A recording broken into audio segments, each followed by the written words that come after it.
And welcome back to the hottest man show in this room.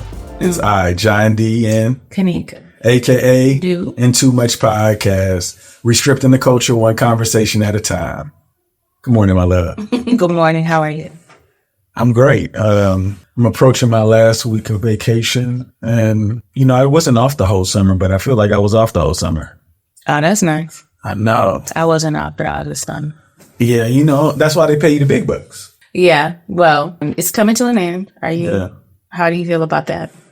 Oh, I'm cool. I'm really excited about giving these new group of kids what I gave my last group. Shout out to all of my students over at Windermere Park. I apologize. I did want to be there, but unfortunately, the universe said I had to go somewhere else. How are you doing?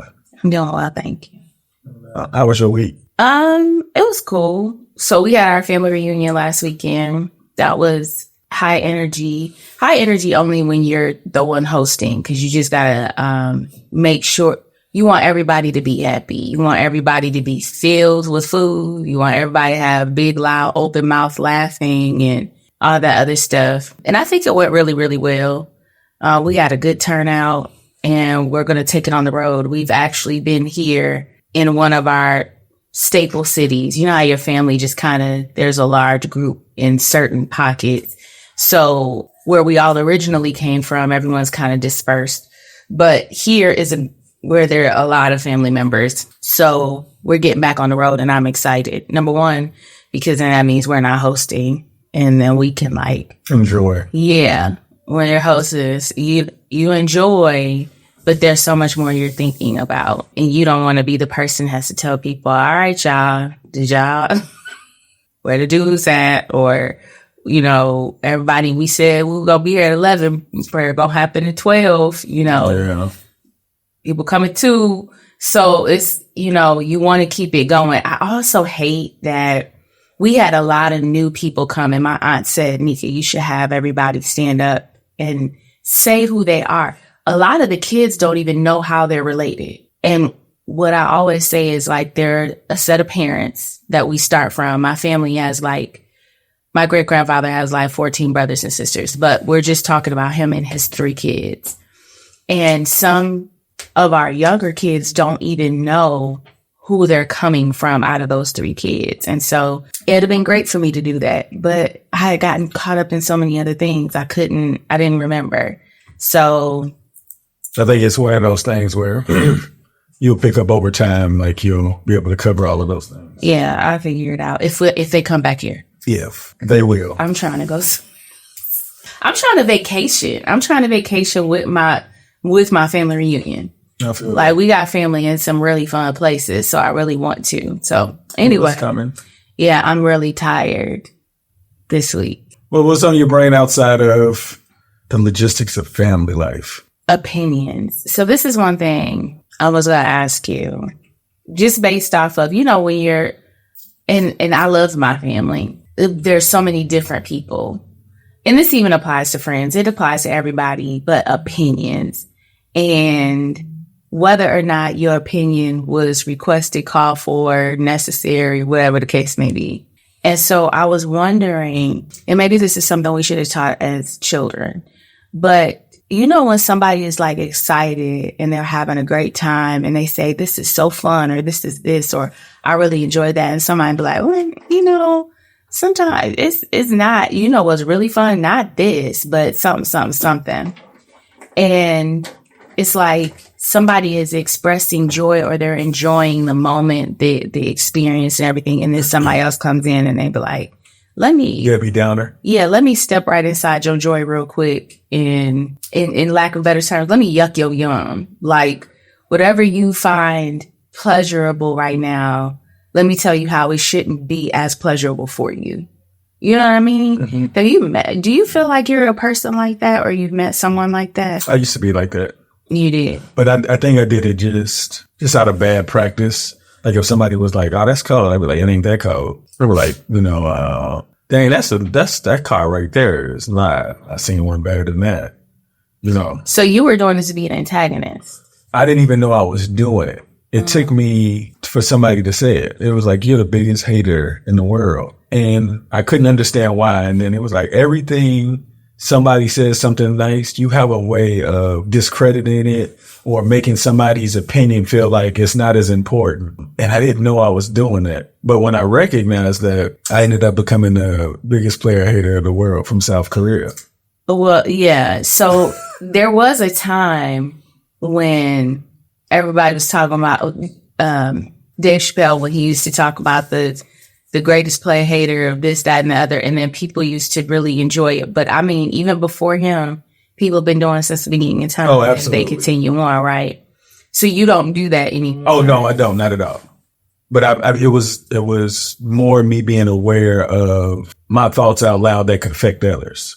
Mm-hmm. If my intent is not to do that. If I can't get you to laugh, I don't want to hurt you. Yeah. So I had to change my approach on how to make people smile. Yeah, I guess I don't know if everyone, and this is not to be rude or mean or anything, but I don't think people understand that their opinions are not necessary. So, you know, unsolicited advice. I mean, advice or just their take on something. Like if we're talking about something, it just gets me. And I've seen it with adults and with kids, because kids don't know and they're just following practices or whatever. But it's like, I could tell you that this is going really great and da da da da. And then people just automatically feel like, did nobody ask me for nothing? You don't even have to be directly in the conversation. And they'll be like, I don't think you should do that. I don't like that. That doesn't seem like that makes any sense. But did I ask you? You know what I mean? It goes back to, I had friends that had very, very strong opinions and they spoke them out immediately. It didn't have to be solicited at all. I didn't have to ask anything. It was going to come out one way or another. And in my younger years, it really impacted my decisions. And it wasn't necessarily that it made me make better decisions or worse decisions. It set me on a path that I wouldn't have been on if I was strictly the driver. You know what I'm saying? If I'm the captain of my soul and my destiny, but I'm letting you come over here and spin the wheel, like that doesn't make any sense. But I was weak in mind at those times because you have friends, your friends love you. If they have I remember you used to say things and you would speak with such conviction about what you thought. And it didn't necessarily mean that there was any real foundation to it. It's just, this is what I think. But why? Nobody ever sits there and says, but why? Because they say you should ask why 5 times because it gets down to the real nitty gritty. Mm-hmm. But it's like, there's so many things that I look back when I was thinking about opinions and how many opinions did I follow? And there's some I still remember from when I was younger. And it brought me to the question of regrets versus consequences. Mm-hmm. And they'll say, like, you'll make these risky decisions and you have to ask yourself, would I rather regret not doing it, and it could have been great, or take the risk of having bad consequences if it goes wrong? It takes a lot of thought.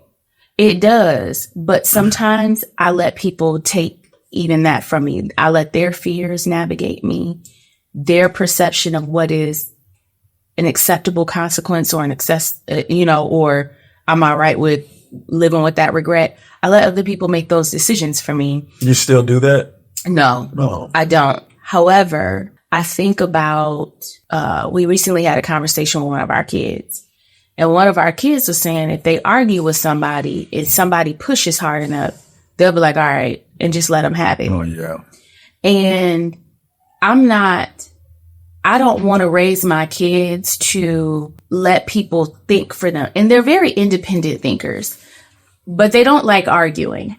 And so it might just be as simple as, oh, you got it, you're right.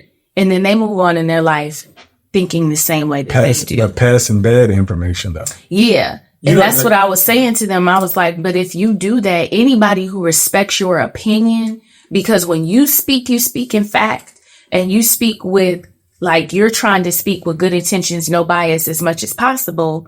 And this is how you truly think with foundation. and then you be like in front of other people, okay, you got it. Then how much can they respect your opinion or your thoughts after that? And you're really the one who knows. Do you know what I mean? So I don't know. I went from somebody just doing it just out of pettiness, like, oh, that's not that fun. That's not this. That's not that, to really thinking about real decisions.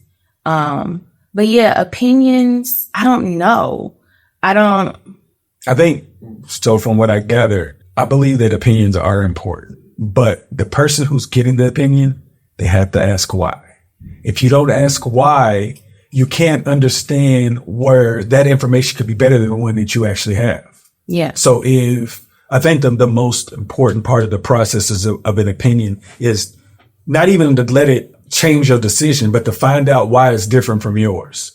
Because if you could get more information, maybe it could improve your stance on where you stand, or say, why was I thinking like this? And it'll make you go through the rabbit hole of how did I get here? So it'll still broaden it. But I think that opinions matter as long as you ask possibly the 5 questions you said so you can get to the root of it. Mm-hmm. But at least you attempted to like understand. Yeah. And if you don't want to understand, I think when we said it prior to who we were talking to our kids, like you have to say like, I can't explain it the way I want. So let's just agree to disagree so it doesn't mess up the energy we have. Yeah. So creating different options for our kids to be able to respond in situations that could cause conflict, because, they'll walk away from it. Like you said, mm-hmm. like, okay, you got it. Right. You don't want that to ever happen. Yeah. But the thing is I appreciate that somebody can be like, you know what, you got it. And then move on with because that means you're not really impacting them. They can move on. They'll believe what they believe. You believe what you believe. But if you do it in a way in which people feel like you're conceding to that person and you had a solid reason for what you were talking about. Your stance was solid. They could follow what you were saying, even if the other person couldn't. And then you give up. Like, I don't know. There's a balance between caring what other people think about you and just caring about your stuff. Because I don't care what other people think about me, and I don't want the kids to, but I do want them to care about how they are reflecting themselves out into the world. Like mm-hmm. when people are respecting them and they're behind them, and they betray themselves, and in turn, these people might be misdirected. Whatever you were saying might have been a really great thing that would have helped them, but then you gave up.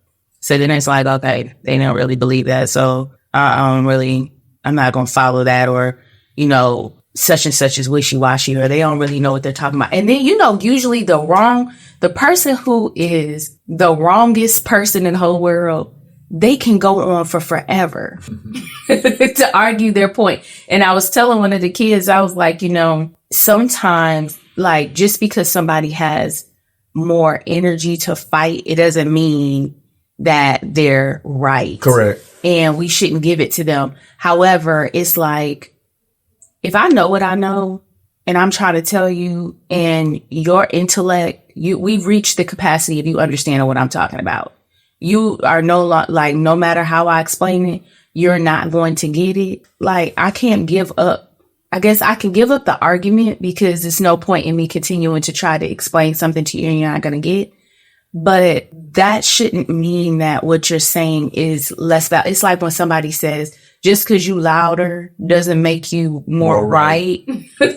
Just because you could go longer doesn't make you more right. No. Yeah. And I don't know. I guess I just want to make sure that they understand that part. Like people, the other thing is who you'll take opinions from. We always talk about marriage. However, you have people who are married who will have a lot of single friends. Mm-hmm. And so when you're going through, number one, I know that people are going to seek counsel from their family when they feel like they can't figure it out, or their friends, the single friends, when you're talking about marriage. I remember one time I was talking to my friend, she's single, and I was trying to help her with what she was talking about. She was like, with all due respect, I've been dating for 20 years, Kameka, and you dated for how many? You have no idea what we're dealing with out here. So you really can't weigh in. And I was like, hey. I thought the goal was to get married. And so, you know, if you're hearing from someone who is married, but I also found what she said was real. I don't really understand the struggles, what it's like dealing with, like, it's not like when we were younger and everybody was just wild and free and doing whatever. Now you think about whether somebody has kids, you're thinking about, you know, we're more set in our ways now. You're not growing up with somebody anymore. Now y'all just two grown people coming together. And so I can't really speak on that part, the dating part to get to it, because I don't know what men are like now. I don't even know what women are like now once you're established and you're less malleable to being into a relationship. Like, everybody's less flexible. And when we were younger, we were just getting up in it and we'll figure it out. But now it's not the same. So whose opinion you take? I think everybody's opinion is valuable. Now, all of them may not be good, but even though it's not good, doesn't mean it didn't make your stance a lot more firm. Okay. You're like, wow, like, they still think like that. And I know that that's not the case. So it's like, okay, at least I know that that's not right. You know what I'm saying? But I want you to always consider, you've always told me, like, sometimes you just got to plant the seed, you know, like, just because it's your friend don't mean you're the messenger for your friend. Yeah. You know what I'm saying? You can just say, hey, this worked for me. I've seen other people who it worked for.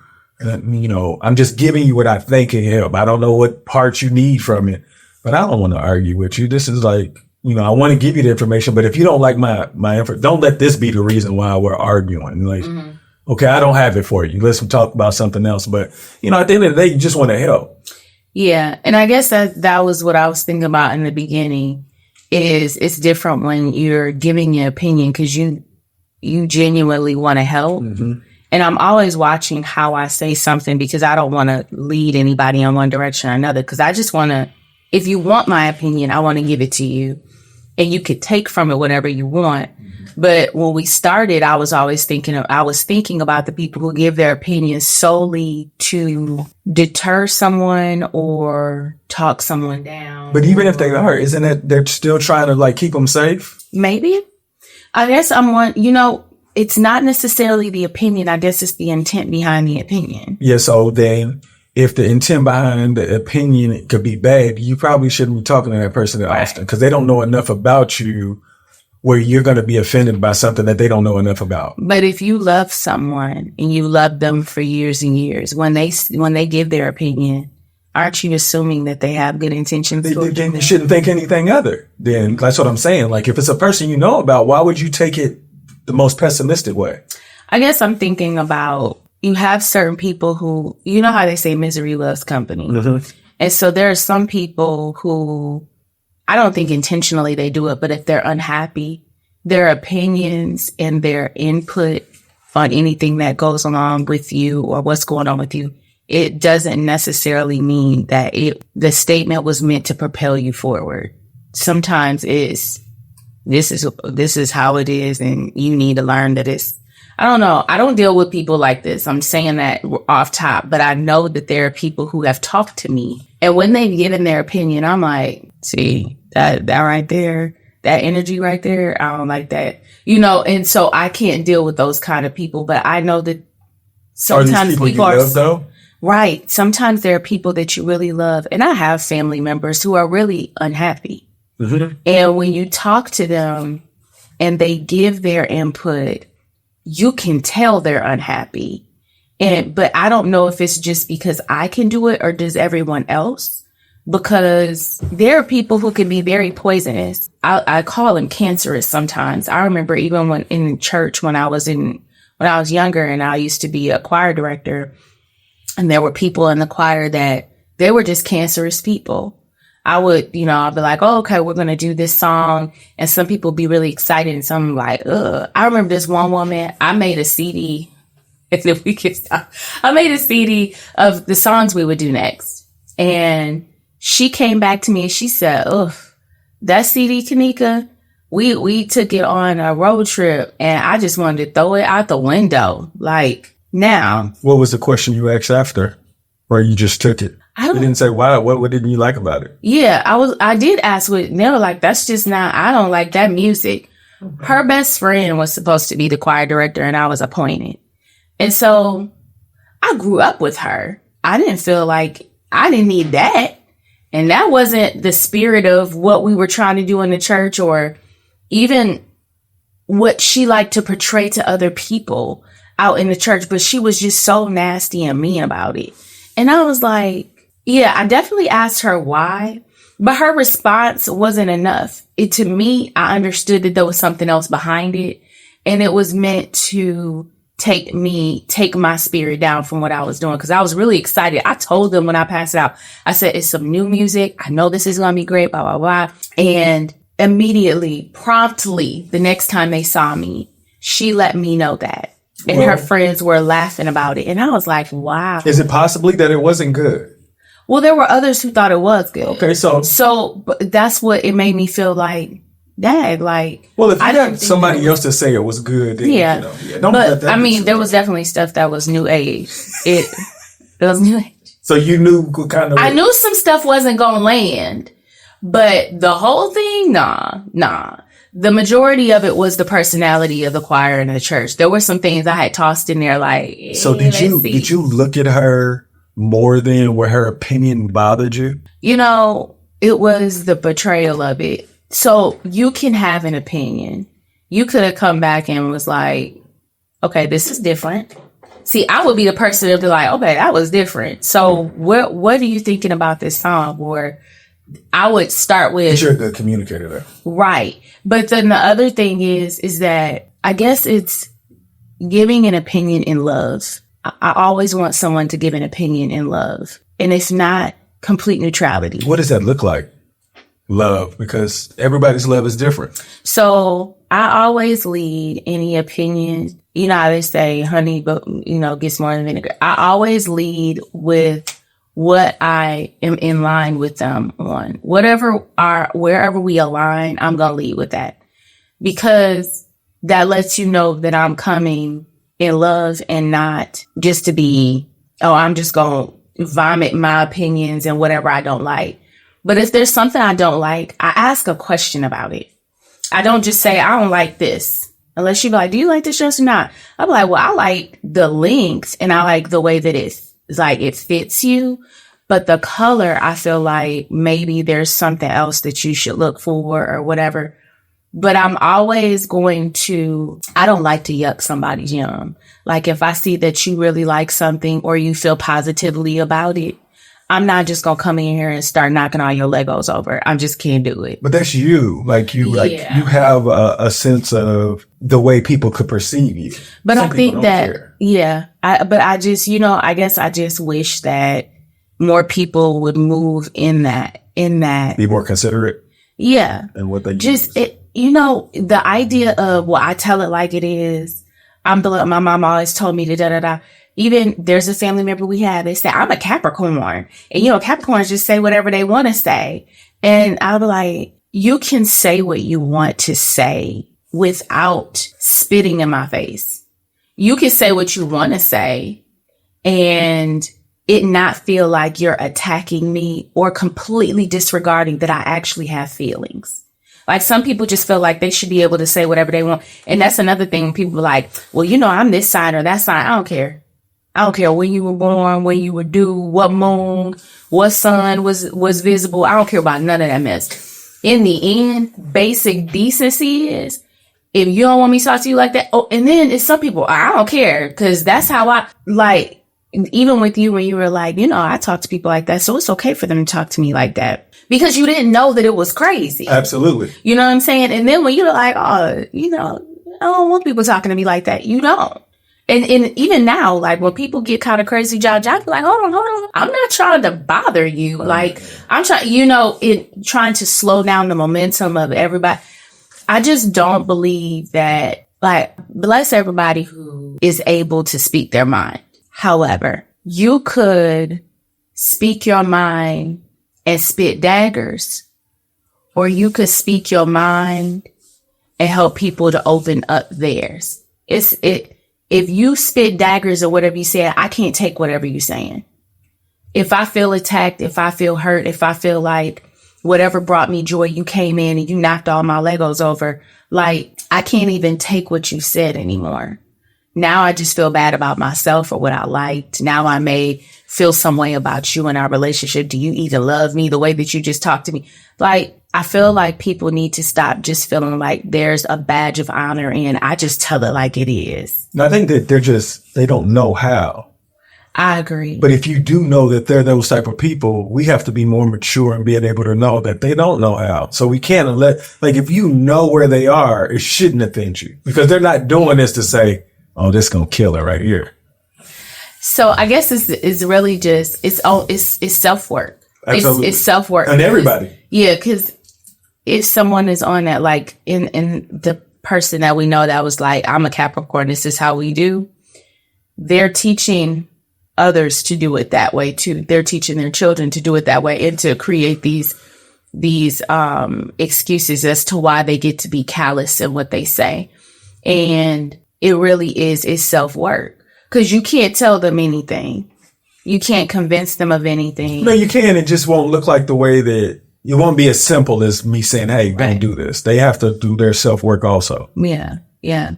Just like we have to do our self-work when we're listening to people that talk crazy. I be self-working. Like they be talking and I'll be like, Kameka, it's okay. We just wait a second and then you can come. Yeah. I don't know. It gets to the point where you're just like, I don't know. So opinions just get me. That's been going on with me on the last couple of days, just thinking about stuff. And I'm just like, I can't teach people how to talk to me.